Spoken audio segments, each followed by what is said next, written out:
Hey friends, Christy here coming at you with another awesome book review. This is the last book review for this month. As you know, all the book reviews this month are based on video games that came out during the holidays, so I hope you guys have been enjoying those. The video game that this book is based off of is, not sure if you guys heard of it, but it's Immortal Fenyx Rising, which is done by Ubisoft, which I can easily describe it as Breath of the Wild meets Assassin's Creed Odyssey. You travel around, you actually travel around like the gods' homes in Greek mythology. Um, so it is heavily influenced by Greek mythology, and it's got kind of like Odyssey. You're helping out the gods. Um, and like Breath of the Wild, it's a huge open world game where you go around, travel, solving puzzles, going to different vaults instead of like tombs or um, little shrines like you do in Breath of the Wild. I'm thoroughly enjoying the game. I'm actually at the end game right now, so I've been going through collecting all the collectibles and really leveling up my character a lot. So I thoroughly enjoyed the game. I hope you guys check it out after this. It's available for both Xbox One, PlayStation, and the Switch. I've been playing it on the Nintendo Switch because I don't have enough games on my Switch yet. So, the book that I'm basing off of Immortal Fenyx Rising is The Shadow Behind the Stars by Rebecca Hahn.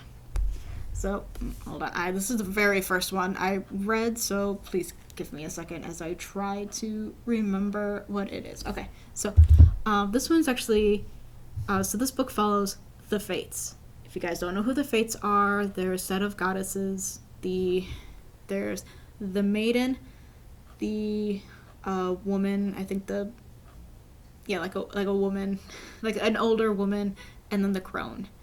They pretty much weave the fates of each person, and they decide, not really decide, but they show like when do they die, who has this life, what does this. So this one follows Chloe, who is the youngest, also known as the Maiden. As she's with her sisters. They're on their own island. Yeah, they call themselves their sisters, even though they look nothing alike. But they're living on this island when all of a sudden a young woman shows up on their doorstep, wondering if they can change her fate. I guess her village was raided, everyone was killed, and she was injured somehow. AKA she was raped, but you don't learn that until a lot later. And she wants to know who did this to her, where can she find them, and what happens, when she goes find them. Obviously the Fates are not going to do that because that's not their job. So they put a spell on her to realize, like, your life is going to be fine. Excuse me, your life is going to be fine, and continue living it as much as you possibly can. What they weren't expecting was her to stay on the island with them. So, which is bad, at least according to Chloe, because the last time some mortals or like some kind of creature stayed with the Fates and the other sisters got attached, a lot of bad things happen. Like with the I wish I could remember. It's the Maiden, the crone, and I think it's just woman. Middle-aged woman. I can't remember. There's a specific word, but it's not coming to me. But the woman, the male child, loves children. And she got really, really attached to a lot of people before they moved to their isolated island. So each time she befriends a child, she sees them grow up and she sees them die while she's never changing. So her life is like a series of roller coasters. She's really, really happy, then sad. Really, really happy, then sad. So that's why they decided to move out to the island, so that they don't get distracted from it. And Chloe sees this young woman as a distraction from the Fates. What she doesn't realize is that Chloe might slowly be falling for this young woman and realizing that maybe life is not quite seems, even though she's the one that weaves the string of fate, string of life for everyone.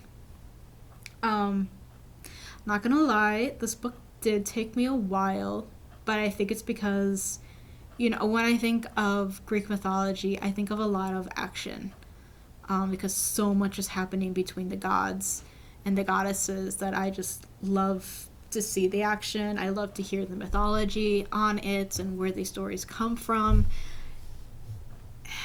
I know the fates aren't really well known, and I know that a lot of different cultures have their version of fates, but I definitely felt like the story was just a little bit slow. I'm not saying it was boring, it was just very slow, and the story kind of dragged on to the point where it got to the ending, and I just wasn't quite as interested as I should have been.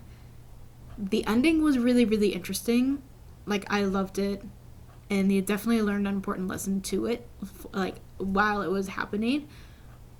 But I just wish that there was a little bit more action, a little bit more, you know, everything.